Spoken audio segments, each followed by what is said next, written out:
King Solomon loved many foreign women, along with the daughter of Pharaoh, Moabite, Ammonite, Edomite, Sidonian, and Hittite women, from the nations concerning which the Lord had said to the Israelites, "You shall not enter into marriage with them, neither shall they with you, for they will surely incline your heart to follow their gods." Solomon clung to these in love. Among his wives were 700 princes and 300 concubines, and his wives turned away his heart. For when Solomon was old, his wives turned away his heart after the other gods, and his heart was not true to the Lord his God, as was the heart of his father David. For Solomon followed Astarte, the goddess of the Sidonians, and Milcom, the abomination of the Ammonites. So Solomon did what was evil in the sight of the Lord, and did not completely follow the Lord as his father David had done. Then Solomon built a high place for Chemosh, the abomination of Moab, and for Moloch, the abomination of the Ammonites, on the mountain east of Jerusalem. He did the same for all his foreign wives who offered incense and sacrifice to their gods. Then the Lord was angry with Solomon, because his heart had turned away from the Lord the God of Israel, who had appeared to him twice, and had commanded him concerning his matter, and he should not follow other gods. But he did not observe what the Lord commanded. Therefore the Lord said to Solomon, "Since this has been your mind, and you have not kept my covenant, and my statutes that I have commanded you, and I will surely tear the kingdom from you, and give it to your servant. Yet for the sake of your father David, I will not do it in your lifetime. I will tear it out of your hand of your son. I will not, however, tear away the entire kingdom. I will give you one tribe to your son, for the sake of my servant David, and for the sake of Jerusalem, which I have chosen." Then the Lord raised up an adversary against Solomon. Hadad the Edomite was of the royal house in Edom.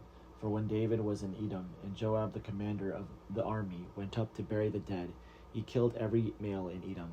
For Joab and all Israel remained there 6 months, until he had eliminated every male in Edom.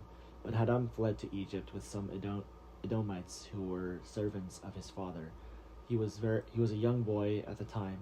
They set out from Midian and came to Padan. They took people from Padan and came to Egypt, to Pharaoh king of Egypt, who gave him a house, assigned him an allowance of food, and gave him land. Hadad found great favor in the sight of Pharaoh, so that he gave him his sister-in-law for a wife, the sister of Queen Tahpenes.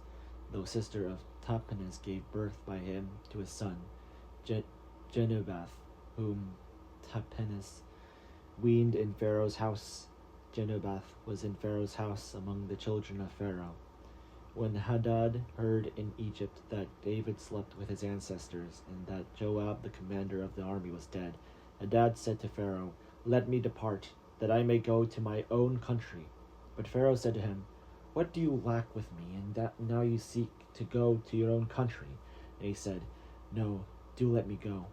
God raised up another adversary against Solomon, Rezon son of Eliada, who had fled from his master, King Hadazer of Zobah.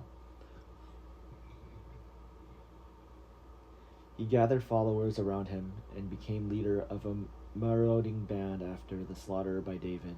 They went to Damascus, settled there, and made him king in Damascus. He was an adversary of Israel all the days of Solomon. Making trouble as Hadad did, he despised Israel and reigned over Adam. Jeroboam, son of Nebat, an Ephraimite of Zaradah, a servant of Solomon, whose mother's name was Zodiah, a widow, rebelled against the king. The following was the reason he rebelled against the king.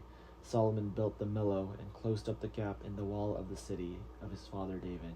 The man Jeroboam was very able, and when Solomon saw that the young man was industrious, he gave him charge over all the forced labor of the house of Joseph. About that time, when Jeroboam was leaving Jerusalem, the prophet Ahijah the Shilonite found him on the road. Ahijah had clothed himself with a new garment. The two of them were alone in the open country. When Ahijah had laid hold of the new garment he was wearing and tore it into 12 pieces, he then said to Jeroboam, "Take for yourself 10 pieces, for thus says the Lord, the God of Israel, See, I am about to tear the kingdom from the hand of Solomon, and will give you 10 tribes. 1 tribe will remain his, for the sake of my servant David, and for the sake of Jerusalem, the city that I have chosen out of all the tribes of Israel. This is because he has forsaken me. Worship Astarte, the goddess of the Sidonians, Chemosh, the god of Moab, and Milcom, the god of the Ammonites, and has not walked in my ways, doing what is right in my sight, and keeping my statutes and my ordinances, as his father David did. Nevertheless, I will not take the whole kingdom away from him, but will make him ruler all the days of his life, for the sake of my servant David, whom I chose, and who did my commandments and my statutes. But I will take the kingdom away from his son and give it to you, that is, the 10 tribes. Yet to his son I will give 1 tribe, so that my servant David may always have a lamp before me in Jerusalem, the city where I have chosen to put my name. I will take you, and you shall reign over all that your soul desires. You shall be king over Israel. If you will listen to all that I command you, walk in my ways, and do what is right in my sight, by keeping my statutes and my commandments, as David my servant did, I will be with you, and will build you an enduring house, as I built for David, and I will give Israel to you.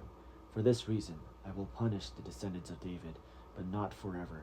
Solomon sought therefore to kill Jeroboam, but Jeroboam promptly fled to Egypt, to King Shishak of Egypt, and remained in Egypt until the death of Solomon. Now the rest of the acts of Solomon, all that he did as well as his wisdom, are they not written in the book of the acts of Solomon? The time that Solomon reigned in Jerusalem over all Israel was 40 years. Solomon slept with his ancestors and was buried in the city of his father David, and his son Rehoboam succeeded him.